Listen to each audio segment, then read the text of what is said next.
Assalamualaikum warahmatullahi wabarakatuh. Jadi hari ini saya akan menjelaskan tentang substansi dan strategi dakwah Nabi Muhammad SAW di Mekah. Yang pertama adalah substansi dakwah Nabi Muhammad SAW. Yang pertama adalah Nabi Muhammad itu memperbaiki dan meluruskan cara beribadah orang-orang yang di Mekah itu, karena mereka dulu itu menyembah berhala. Jadi Rasulullah itu menjauhkan mereka dari yang namanya syirik. Yang kedua adalah memperbaiki akhlak masyarakat Mekah, karena mereka itu dulu suka berjudi, berzina, minum khamar dan lain-lain.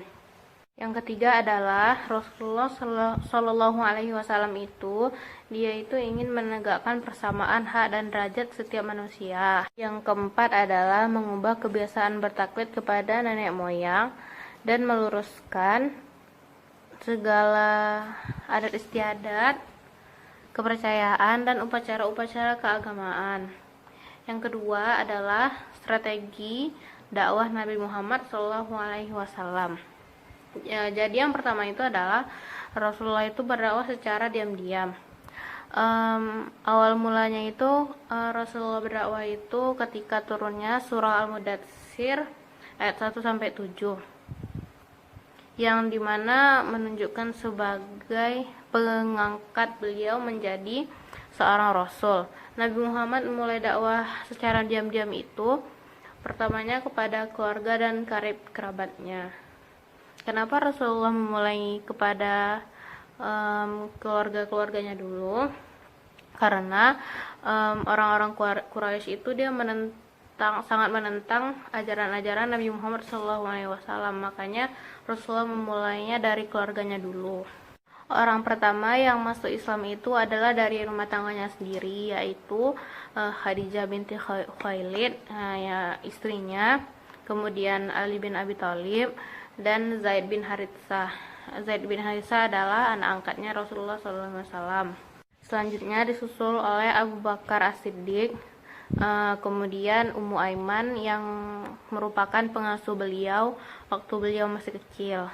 Melalui Abu Bakar, pengikut-pengikut Rasulullah SAW bertambah, yakni adalah Abdurrahman bin Auf, Abu Ubaidah bin Jarrah, Utsman bin Affan, Said bin Abi Waqqas, Zubair bin Awam, dan Thalha bin Ubaidillah. Dan mereka itu adalah mereka itu mendapat gelar as-sabiqunal awwalun, atau orang-orang yang masuk Islam, orang-orang yang pertama kali masuk Islam, golongan yang pertama kali masuk Islam. Jika umat Islam masih sedikit, Nabi Muhammad SAW melarang pengikutnya untuk menyatakan keislamannya secara terbuka.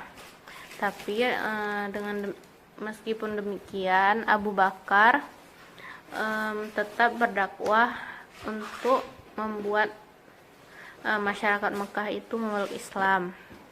Akibat itu Abu Bakar berhasil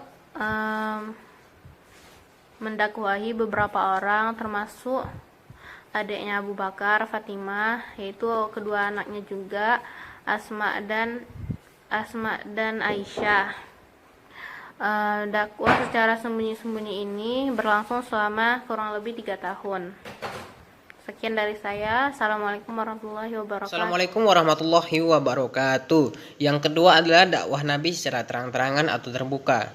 Selama lebih dari 3 tahun Nabi berdakwah secara sembunyi-sembunyi. Nabi Muhammad SAW mulai menyatakan dakwahnya secara terang-terangan atau terbuka. Pada saat itu penduduk Mekah sudah mengetahui ajaran atau agama Islam yang dibawa oleh Rasulullah SAW. Mereka menganggap ajaran atau agama itu sangat bertentangan dengan ajaran nenek moyang mereka. Tidak terlepas dari suatu hal, ada sebagian kaum Quraisy yang menerima ajaran tersebut, dan ada juga kaum Quraisy yang menolak agama tersebut. Dengan dasar itulah Nabi Muhammad SAW mengubah strategi dakwahnya yang bermula sembunyi-sembunyi menjadi terang-terangan. yaitu sesuai dengan perintah Allah surat Al-Hijrah ayat 94 yang artinya maka sampaikanlah secara terang-terangan yang diperintahkan kepadamu itu dan berpalinglah dari orang musyrik. Meskipun saat itu banyak yang menolak ajaran tersebut, termasuk dari kaum keluarga Nabi tersebut, yaitu kaum Bani Abdul Muthalib. Ada salah satu seorang yang menerima ajaran tersebut, yaitu Ali bin Abi Thalib. Dalam kurun waktu yang tidak terlalu lama, Nabi Muhammad SAW mulai menyampaikan dakwahnya secara terang-terangan kepada seluruh masyarakat Arab sesuai dengan wahyu yang diterima oleh Nabi Muhammad SAW. Assalamualaikum warahmatullahi wabarakatuh.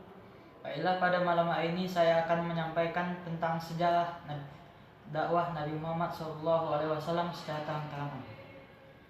Dakwah Nabi Muhammad SAW secara terang-terangan dimulai ketika turunnya ayat Al-Quran yang berbunyi Fasda' bima tu'maru wa'arid 'anil musyrikin, yang artinya maka sampaikanlah Muhammad secara terang-terangan apa yang kami perintahkan kepadamu dan berpalinglah dari orang-orang musyrik. Quran surah Al-Hijr ayat 94. Sesudah ayat itu turun, maka Rasulullah SAW diperintahkan oleh Allah Subhanahu Wa Taala untuk berdakwah secara terang-terangan di kota Mekah.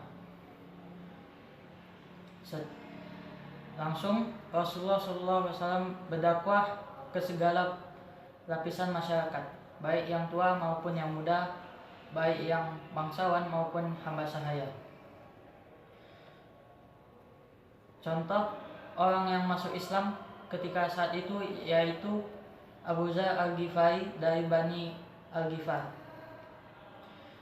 Keberhasilan Rasulullah SAW dalam berdakwah mendorong kaum Quraisy melakukan penolakan dan ancaman. Tetapi hal tersebut tidak menyebabkan Rasulullah SAW putus asa dalam berdakwah. Assalamualaikum warahmatullahi wabarakatuh. Nama saya Yova Syadiswarisna ini dari kelas 10 MIA 2 dari kelompok 8 yang membahas tentang substansi dan strategi dakwah Nabi Muhammad SAW di Mekah. Di sini saya akan melanjutkan penjelasan tentang dakwah secara terang-terangan. Di tengah ancaman dan rintangan yang diluncurkan kaum kafir Quraisy terhadap Nabi Muhammad dan para pengikutnya, Hamzah bin Abdul Muttalib, Umar bin Khattab, dan 2 orang kuat Quraisy yang masuk Islam, menyebabkan kaum kafir Quraisy mengalami kesulitan dalam menghentikan dakwah beliau. Hingga suatu ketika Nabi mengadakan dakwah secara terbuka. Beliau naik ke atas bukit Safa dan mengumpulkan semua suku yang ada di sekitar Mekah. Untuk mengetahui apa yang disampaikan Nabi Muhammad, semua suku mengirimkan utusannya dan termasuk Abu Lahab pun hadir di sana, yang mana Abu Lahab merupakan paman dari Nabi Muhammad.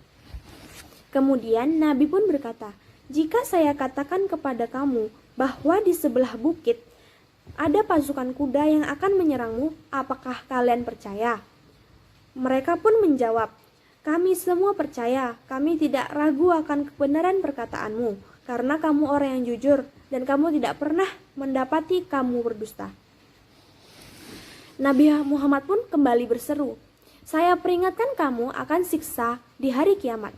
Allah menyuruhku untuk mengajak kamu menyembah kepadanya, yaitu Tuhanku dan Tuhanmu juga, yang menciptakan alam semesta termasuk yang kamu sembah. Maka tinggalkanlah Lata, Uzza, Hubal, dan berhala-hala lain sesembahanmu."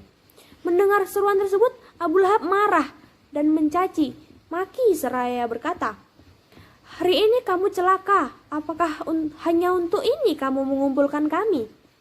Nabi Muhammad termenung sejenak memikirkan reaksi keras dari kaumnya yang menentang dakwahnya. Kemudian turunlah wahyu yang menerangkan bahwa yang celaka bukanlah Nabi Muhammad, melainkan Abu Lahab sendiri. Allah berfirman dalam surat Al-Lahab, yaitu A'udzubillahi minasyaitonirrajim. Bismillahirrahmanirrahim. Tabbat yada abi lahabin wa tab. Ma aghna anhu maluhu wa ma kasab. Sayasla naran zata lahab. Wa imra'atuhu hammalatal hatab. fi jidha hablum mim masad. Shadaqallahul azim. Yang artinya, binasalah kedua tangan Abu Lahab, dan benar-benar binasa dia. Tidaklah berguna baginya harta dan apa yang ia usahakan. Kelak dia akan masuk ke dalam api yang bergejolak, dan begitu pula istrinya, pembawa kayu bakar. Di lehernya ada tali dari sabut yang dipintal. Quran Surat Al-Lahab ayat 1-5. Demikian penjelasan saya tentang dakwah secara terang-terangan, dan demikian pula hasil dari kelompok 8 tentang substansi dan strategi dakwah Nabi Muhammad di Mekah. Demikian dari kami. Wassalamualaikum warahmatullahi wabarakatuh.